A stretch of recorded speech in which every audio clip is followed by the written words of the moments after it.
বাত ব্যথার জীবন্ত মেডিসিন পেয়েছি।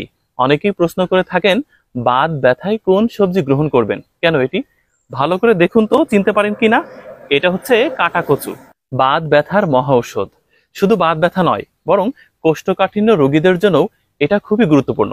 যাদের কোষ্ঠকাঠিন্য আছে তারা ভালো করেই টের পান পৃথিবী কত যন্ত্রণাময়। এটা ভিটামিন এ সি সমৃদ্ধ, বদহজম কমায় এবং হজম শক্তি ত্বরান্বিত করে।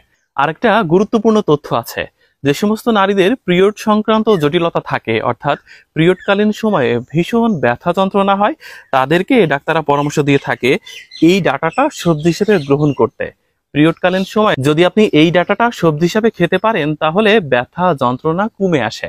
আর একটা উপকারিতা আছে, হাড় মজবুত করে এবং আপনার শরীরের শক্তি বৃদ্ধি করে। এর নিচেই কচু থাকে, কচুটা বেটে ভর্তা করেও খাওয়া হয়।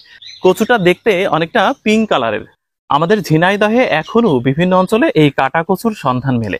সারা গায়ে অনেক কাটা, কিন্তু এটা অনেক সফট আর সবজি হিসাবে খুবই মজাদার। এটা আপনি না খেয়ে থাকলে এখনই সবজি হিসাবে গ্রহণ করুন।